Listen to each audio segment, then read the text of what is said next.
Protecting and enhancing our natural environment is a core Conservative principle, and it's important to do so through free market solutions. That's why I'm excited to be joining the Conservative Environment Network as an ambassador to work with policy experts in local and national government on some of our most concerning and pressing issues. In this role, I'll be speaking to leading decision makers in local and national government. And today I'm here in Shirley with Councillor Ian Courts, the leader of Solihull Metropolitan Borough Council. And Ian, you've brought me along to this wonderful space. Tell me more about this because it's phenomenal that you've got such a vast open green space for neighbours nearby to enjoy. Yeah, well, Solihull is a very popular place for people to live in, to grow businesses, to set up businesses, and to spend leisure time. And so we have that real tension between the need for sustainable economic growth and at the same time protect our beautiful environment. We are two-thirds green belt. We have severe housing pressures. And this site here was originally zoned for housing as part of the preparation work for the local plan. And I'm afraid I came and visited it and I couldn't have it. You know, it's beautiful. I said, this needs to be a nature reserve. Now, just listen to it, the birds singing, there's people enjoying the environment. So we decided to move the housing. There will be housing much further over there, but this needed to be a place for local people to enjoy. As you see, there's a lot of housing here already. There are some green spaces, but they're not quite the spaces that people want to walk in to exercise themselves and their dogs. So we then sort of turned it on its head and thought, well, COVID came along. We thought, how can we best create a place where people can come and walk and spend, you know, some leisure time after the dreadful COVID pandemic. So it's okay, so come through.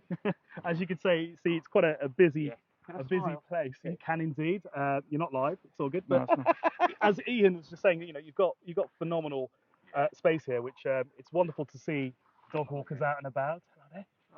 Enjoying the green space. It makes such a big difference to our neighbourhoods, doesn't it? Very much so. Yeah, it's ideal.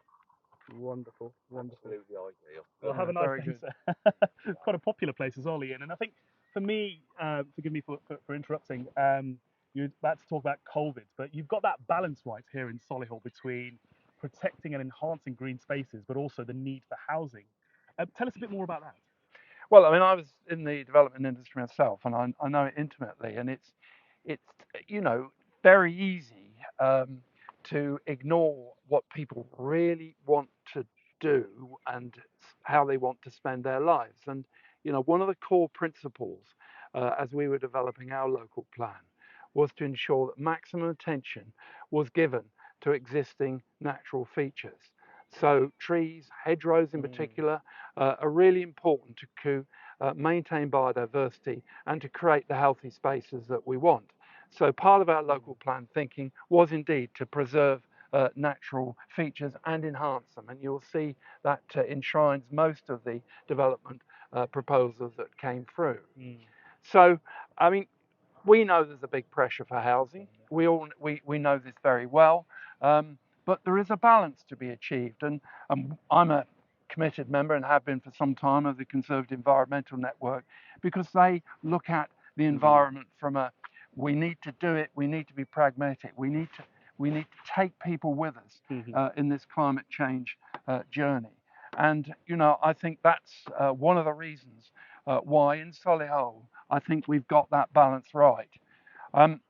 We've had an organisation called Solihull Visioning Group for many years. It's businesses who meet together to see how they can promote the environmental agenda and be more sustainable. I mean, that's an example of what we're doing. We are very keen on promoting the climate change agenda through schools and education, and for several years now, we've been proud to host a model COP climate change conference. Fantastic. Now, this is all about young people meeting together. They meet different schools, take the parts of different countries. One might be USA, one might have the Maldives or something like that. And they debate and discuss the issues that we all know confront us at the moment. And it's wonderful practice for the children. That's absolutely amazing to hear. And I know it makes such a big difference having long campaigned here with yourself and heard about all the wonderful things you're doing in the council here in the borough.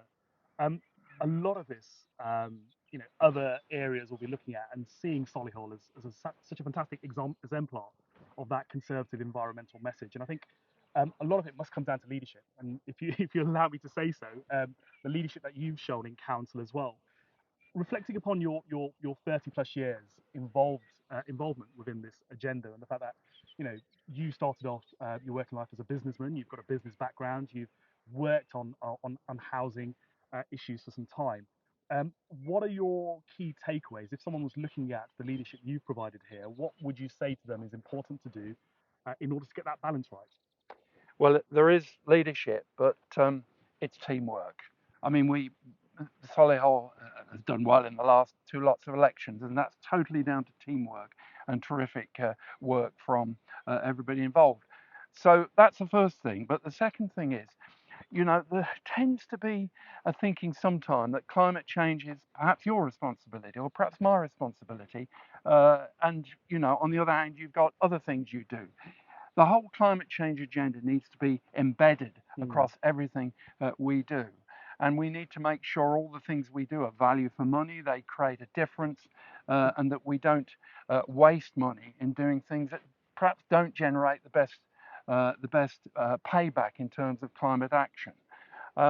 Climate change action, I'm absolutely committed to because it brings real benefits, and this is one of the things I think sometimes gets missed out of the agenda. That if you have, for instance, EVs, the air quality is much better. If you retrofit homes, you have warmer homes. You have, you're tackling fuel poverty.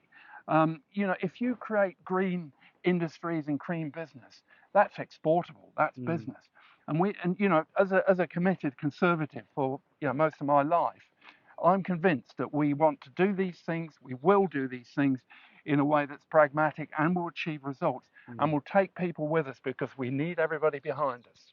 Absolutely. And that feedback you get from residents is so vital, so crucial to understand their concerns, to communicate effectively with your strategy, your plans, but also to understand their needs and requirements as well. Tell us a bit more about going into the future now, looking ahead. What more other exciting types of plans have you got in Solihull for protecting our green spaces, for looking after the environment?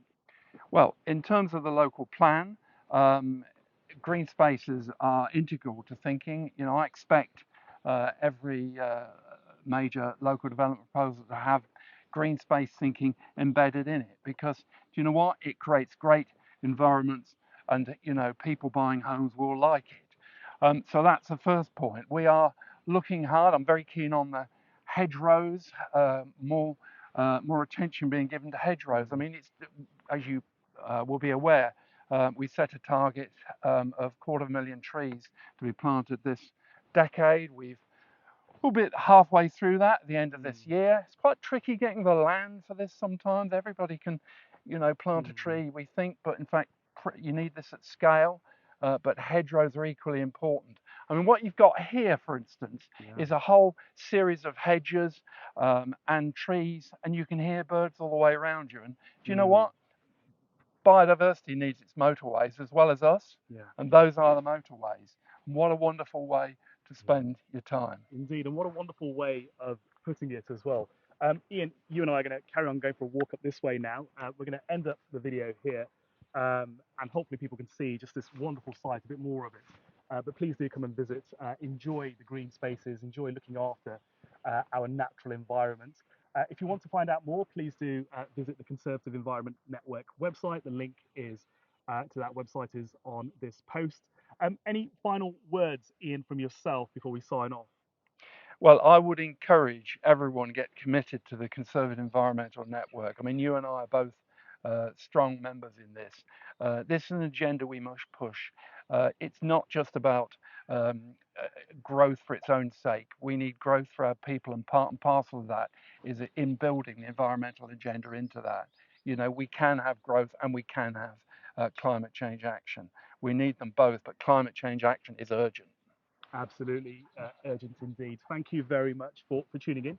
We'll carry on walking this way now and enjoy this wonderful green space.